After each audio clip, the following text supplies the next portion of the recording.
O Conselho de Ética da Câmara escolheu o relator do caso do deputado Daniel Silveira.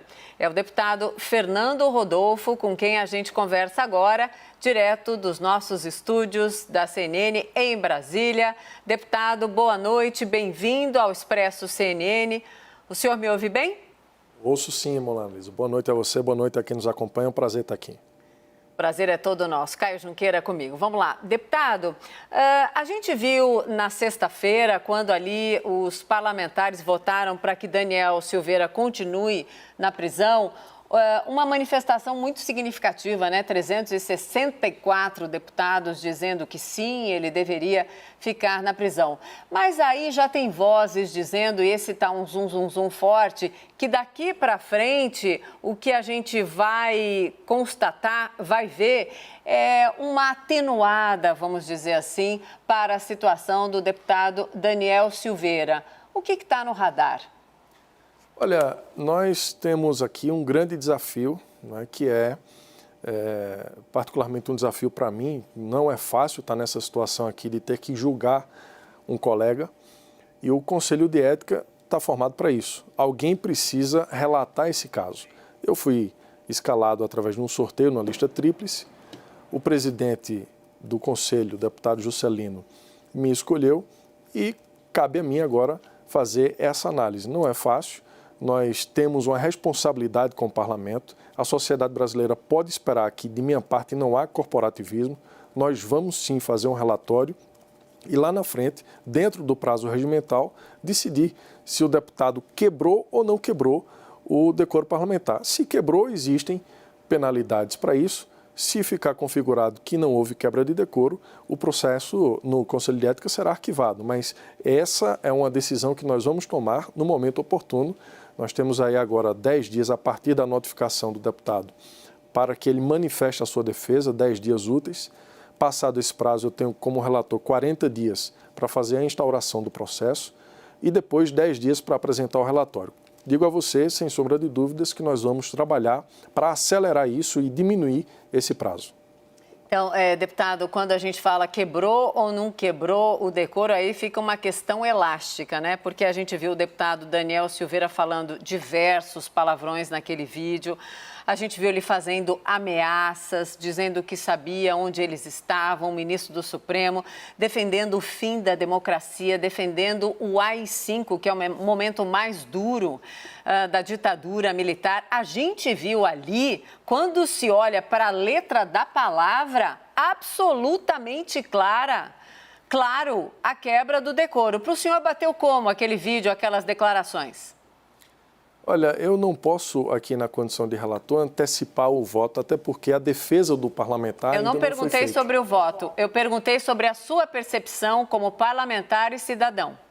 Acho que o deputado cometeu excessos, como ele próprio reconheceu. Sim. Ele cometeu excessos, ele inclusive pediu desculpas ao parlamento e nós vamos ter, evidentemente, que cumprir o prazo regimental para dar o nosso relatório.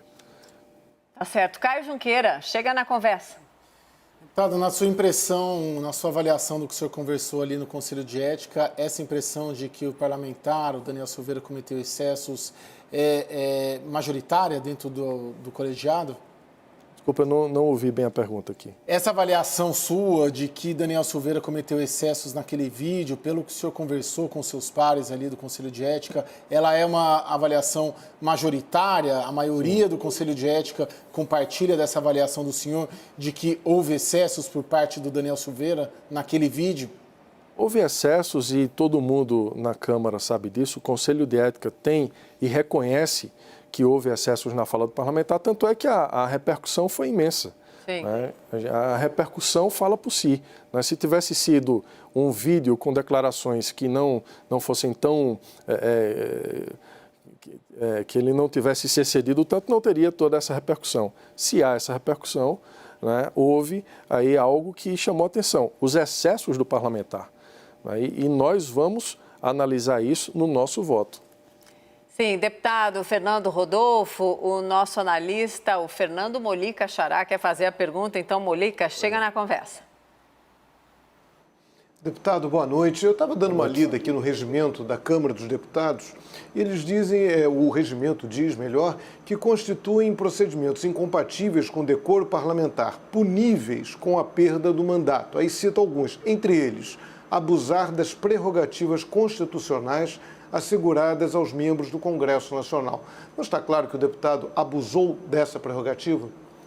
Olha, Fernanda, como eu te disse, eu não posso, na condição de relator, emitir agora a minha opinião sobre o fato antes da defesa do parlamentar. Se assim eu fizer, eu estarei comprometendo todo o procedimento que foi instaurado no Conselho de Ética. Ele tem o direito de fazer a defesa, a ampla defesa, e poderá rolar até 8 testemunhas, e a partir desse momento eu fico mais à vontade para fazer a elaboração e emitir qualquer opinião em relação ao voto.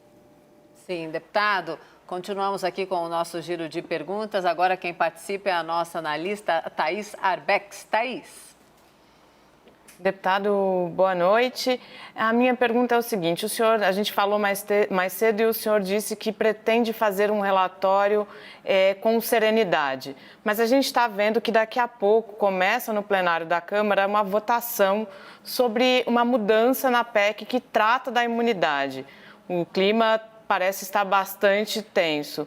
Como conseguir conduzir esse processo com serenidade, visto que há muita pressão interna também para que essa prisão do deputado seja de alguma forma revertida?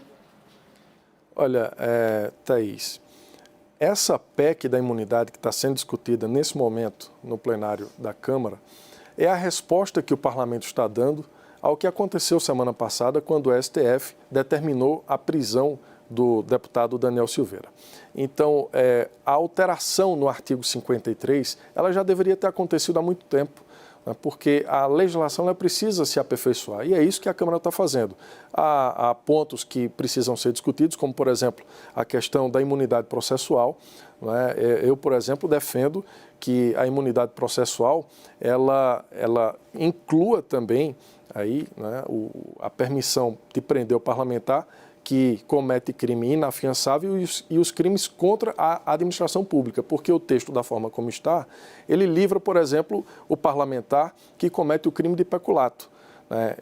Esse assunto está sendo discutido agora na Câmara. Então, é uma PEC que precisa ser aprovada, mas que precisa ter alguns ajustes no seu texto.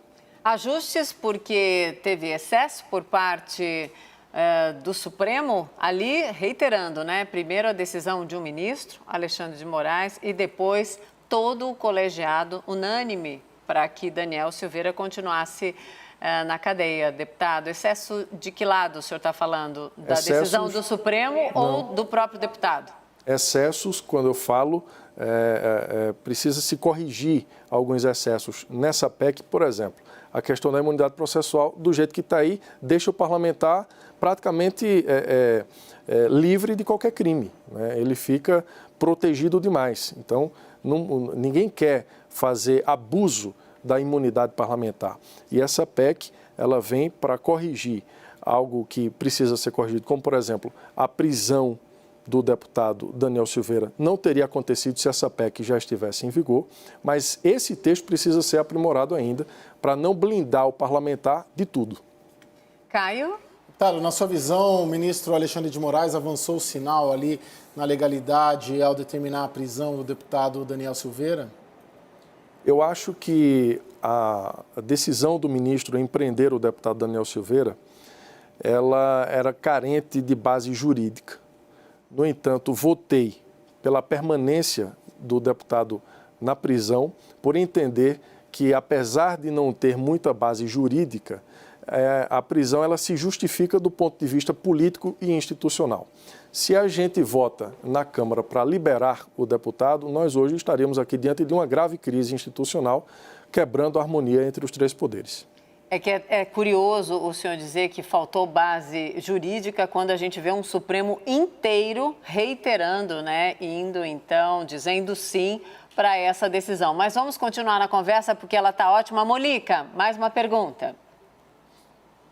Deputado, eu entendo essa preocupação do Congresso Nacional, mas não é, a gente está falando em mudança na Constituição, não é, que é algo muito grave. Não se deveria ter um pouco mais de tempo para se pensar, não ficar nessa ação e reação? E eu lembro que outros deputados recentemente, o Ottoni de Paula, do Rio de Janeiro, e a Bia Kicis também ofenderam ministros do Supremo Tribunal Federal e a Câmara ficou quieta.